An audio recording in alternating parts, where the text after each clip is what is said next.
Central Vista project पर रोक लगाने की याचिका को दिल्ली हाई कोर्ट ने खारिज कर दिया है। कोर्ट ने याचिकाकर्ता पर 1 लाख रुपए जुर्माना भी लगाया है। इससे पहले केंद्र सरकार ने दिल्ली हाई कोर्ट में अपना जवाब दाखिल कर दिया था। इसमें केंद्र ने याचिका खारिज करने और याचिकाकर्ता पर हर्जाना लगाने की मांग की थी। केंद्र ने कहा था कि प्रोजेक्ट का काम रोकने के लिए जनहित का बहाना बनाया गया है। याचिका कानूनी प्रक्रिया का सरासर दुरुपयोग है। ये इस प्रोजेक्ट को लटकाने का एक और प्रयास है। हलफनामे में केंद्र ने बताया था कि DDMA ने 19 अप्रैल 2021 को एक आदेश जारी किया था।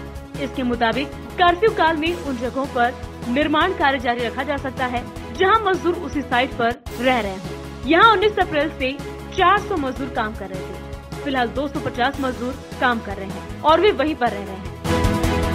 पश्चिम बंगाल की मुख्यमंत्री ममता बनर्जी ने प्रधानमंत्री नरेंद्र मोदी को चिट्ठी लिखकर राज्य के मुख्य सचिव अल्पन बंदोपाध्याय को दिल्ली बुलाने के आदेश को रद्द करने का अनुरोध किया है। ममता बनर्जी ने PM नरेंद्र मोदी को भेजे पत्र में कहा है, पश्चिम बंगाल के मुख्य सचिव अल्पन बंदोपाध्याय को दिल्ली बुलाने के एक तरफा आदेश से स्तब्ध और हैरान हूँ। ये एक तरफा आदेश कानून की कसौटी पर खरा नहीं उतरने वाला, ऐतिहासिक रूप से अभूतपूर्व और पूरी तरह से असंवैधानिक है। ममता बनर्जी ने पत्र में आगे कहा, केंद्र ने राज्य सरकार के साथ विचार विमर्श के बाद मुख्य सचिव का कार्यकाल 1 जून से अगले 3 महीने के लिए बढ़ाने जो आदेश दिया था उसे ही प्रभावी माना जाए। बता दें कि अल्पन बंदोपाध्याय का कार्यकाल आज यानी कि 31 मई को खत्म हो रहा था, लेकिन कोविड-19 के प्रबंधन को ध्यान में रखते हुए इन्हें 3 महीने का एक्सटेंशन दिया गया है।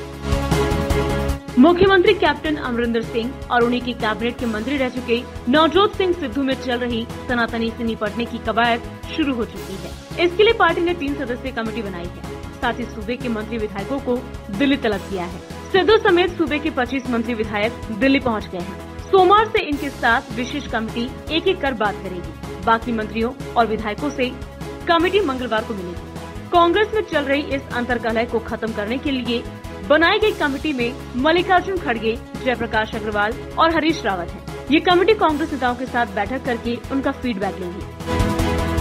अलीगढ़ में जहरीली शराब कांड से मरने वालों की संख्या 83 हो गई है। लगातार तीसरे दिन रविवार को 20 लोगों ने जान गंवाई। इनमें शहरी इलाके के 6 लोग शामिल थे। करीब 20 से अधिक लोगों की हालत अभी भी गंभीर बनी हुई है। इन सभी का जिले के अलग अलग अस्पतालों में इलाज चल रहा है। सबसे चिंता की बात ये है कि शहरी इलाके में जिन 6 लोगों की मौत हुई है, इन लोगों ने रविवार को ही शराब पी थी। मतलब साफ है कि इतना बड़ा हादसा होने के बावजूद बाजार में जहरीली शराब खुलेआम बिक रही है। लोग मर रहे हैं और DM चंद्रभूषण सिंह और SSP कलानिधि नौथानी मृतकों के आंकड़ों को छिपाने में जुटे हुए हैं। CMO के मुताबिक अब तक 71 लोगों के शवों का पोस्टमार्टम हो चुका है। इनमें 25 लोगों की मौत ही जहरीली शराब से हुई है। बाकी जिन लोगों के शव पोस्टमार्टम के लिए पहुंचे हैं वो सभी संदिग्ध हैं। उनका विस्तार सुरक्षित रख लिया गया है। उनकी जांच से पता चल जाएगा कि इनकी मौतें कैसे हुई हैं। राम नगरी अयोध्या में भगवान श्री राम के भव्य मंदिर निर्माण की तेज होती प्रक्रिया के साथ ही राम जन्मभूमि परिसर को वास्तु दोष से मुक्त करने की योजना परवान चढ़ रही है। यहाँ पूजा अर्चना के साथ ही इस भूमि के परिक्षेत्र की माप को भी दुरुस्त किया जा रहा है। दरअसल जन्मभूमि परिसर भूमि की रचना वास्तु के प्रतिकूल है। इसी वजह से श्री राम जन्मभूमि तीर्थ क्षेत्र ट्रस्ट इसके आसपास की भूमि की खरीद करने में जुटा है। जैसे जैसे भूमि की खरीदारी आगे बढ़ रही है, वैसे न सिर्फ इसकी माप सटीक हो रही है, बल्कि वास्तु संरचना भी ठीक होने लगी है। अब तक रामकोट में अलग अलग भूस्वामियों से तकरीबन 4 एकड़ जमीन की खरीदारी हो चुकी है। मंदिर निर्माण में वास्तु दोष दूर करने के लिए परिसर के पूर्वोत्तर और पश्चिम दिशा में अधिक भूमि की तलाश है। ट्रस्ट ने इसे प्राथमिकता के तौर पर लिया है।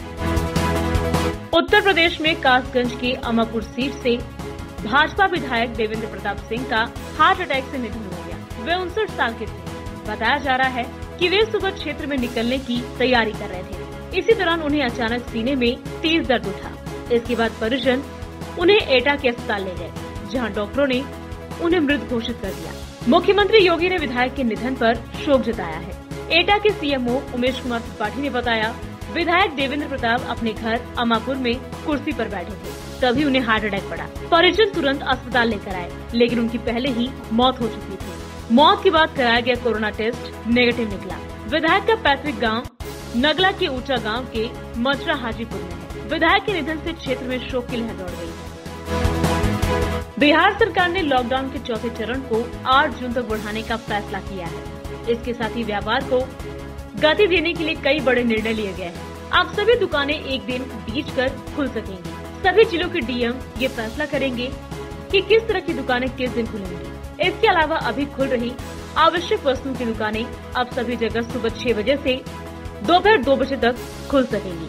अब सभी सरकारी कार्यालय 25% उपस्थिति के साथ शाम 4 बजे तक खुलेंगे। सभी प्राइवेट कार्यालय अभी बंद रहेंगे। शादी में 20 लोगों को ही अनुमति रहेगी। इसमें बारात, जुलूस और डीजे नहीं रहेंगे। 3 दिन पहले नजदीकी थाने को सूचना देनी होगी।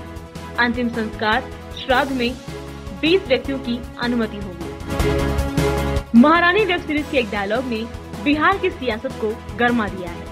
इस डायलॉग और वेब सीरीज के रानी भारती के किरदार को लोग राबड़ी देवी से जोड़ कर देख रहे हैं। इसके बाद बिहार में नेताओं के बीच वॉक युद्ध शुरू हो गया है। वेब सीरीज रिलीज होने के 3 दिन बाद राबड़ी देवी की छोटी बेटी रोहिणी मां के बचाव में उतर आई है और बुद्धिजीवियों पर सवाल खड़ा किया है।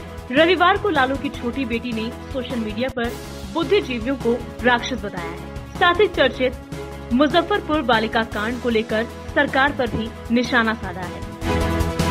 महाराष्ट्र विधानसभा में विपक्ष के नेता देवेंद्र फडणवीस ने राष्ट्रवादी कांग्रेस पार्टी के प्रमुख शरद पवार के आवास पर उनसे मुलाकात की। पवार की पित्ताशय की सर्जरी हुई थी और स्वास्थ्य ठीक होने के बाद उन्होंने फिर से अपनी गतिविधियां शुरू की हैं। भाजपा नेता फडणवीस ने पवार से मुलाकात के बाद ट्वीट किया, यह एक शिष्टाचार मुलाकात थी। ये बैठक उच्चतम न्यायालय द्वारा मराठों को दाखिलों और सरकारी नौकरियों में आरक्षण देने वाले महाराष्ट्र के कानून को रद्द करने के फैसले की पृष्ठभूमि में हुई।